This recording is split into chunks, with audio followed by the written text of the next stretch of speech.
Hey, it's your Uncle Sam here, and I would like to partner with you on your savings, investments, and your retirement.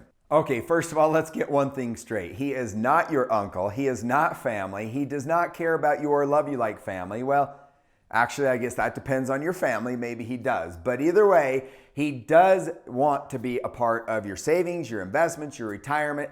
And we need to do everything we can to minimize the taxation on your money, because that could be one of the largest wealth transfers that you ever make with your money, because the amount of taxes that you pay could be invested and earning interest for you. So if you are one of those types of people that likes to pay extra taxes, then great. We appreciate your contribution. If you would like to minimize taxes, then you're going to want to pay close attention to this module, because in this module, we are going to dive into all things taxes and how they affect your money, your savings, your retirement, your investments.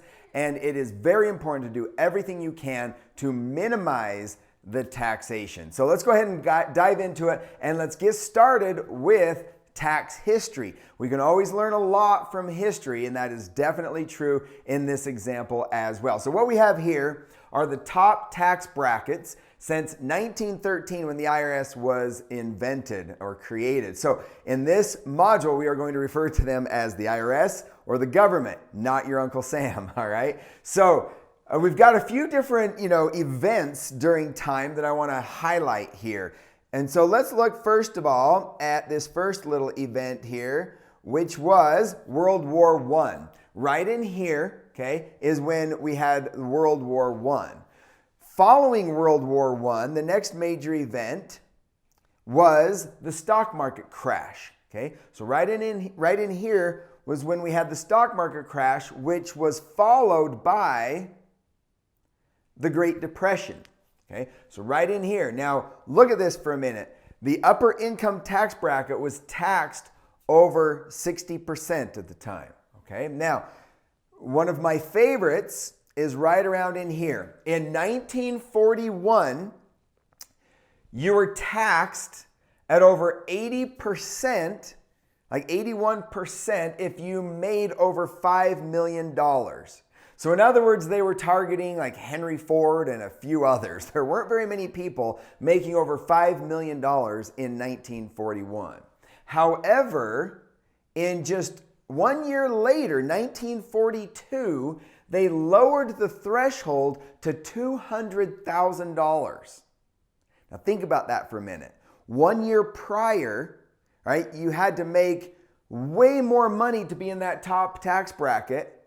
And now, if you make over $200,000, you fell into that top tax bracket, and you were taxed at 88%, right?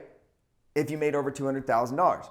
Okay, then we had World War II right around in here, following which the other major event that we had was the Korean War. Now, look at this. The upper income tax bracket is being taxed over 90% during all these wars.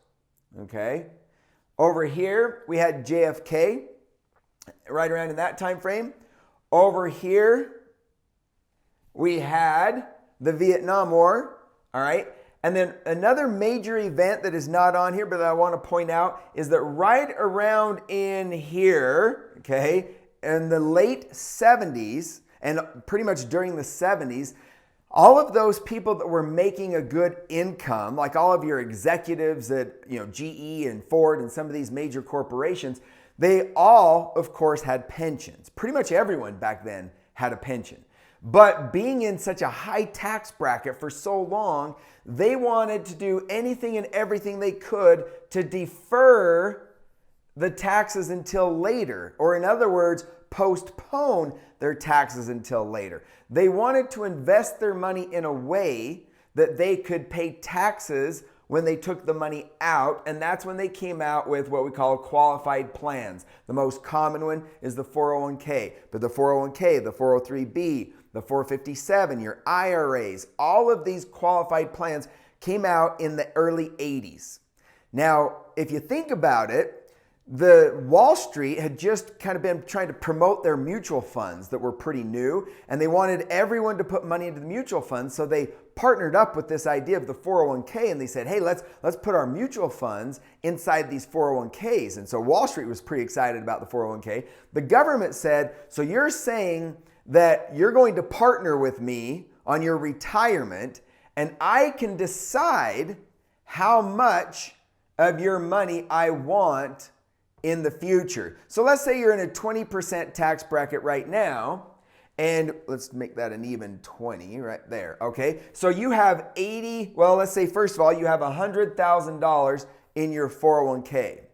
Well, you don't actually have $100,000 in your 401k, do you? You have $80,000 in your 401k, and the IRS is your partner, and they have $20,000 of your $100,000. But here's what's interesting about this, is that all they have to do is raise taxes, and they get to take more of your retirement. In fact, let's turn on this average line here.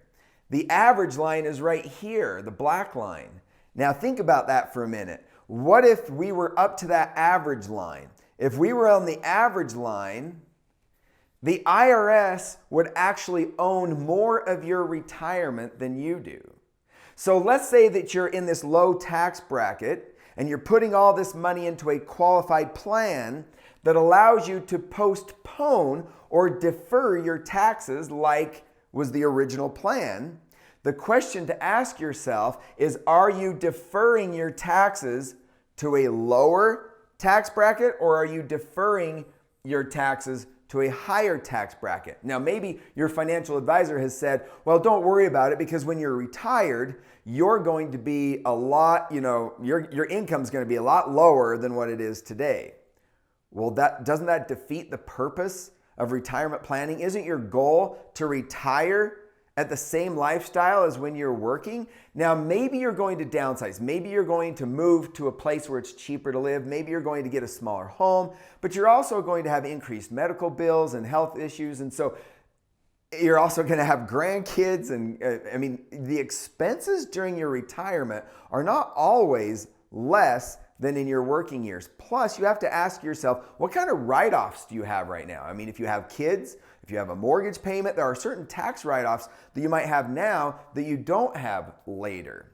So in my experience, I haven't seen a major decrease in taxable income for people who are in retirement. If they do what they're planning to do, and if they reach their goals, they're going to be retiring at a similar lifestyle. So as you start to take all of this money out of your qualified plans and out of your retirement, are you going to be giving more of it to the government than you're going to get to keep? We don't know, right? We don't know. Maybe taxes will be lower, but it's up to you to decide. So if you want to partner with the IRS, that's great, but you need to understand what you're getting into. You need to understand what that partnership looks like, okay? So let's kind of continue down here at this low mark down here. At this low mark down here, we had Ronald Reagan when taxes were at an all-time low. After that, we had the Gulf War, okay, it was right around in there. And then we had the Bill Clinton time frame, right around in there. Over here, we have the COVID-19 pandemic, something that we're all very familiar with, all right? And then after that, we have what we call future concerns, rates, thresholds, and deductions. So, question is, what does the future look like? What has the government's involvement been in the past? What is their involvement going to be in the future? What do taxes look like for you? And more importantly, how do taxes affect your money? And that is what we're going to dive into in this module.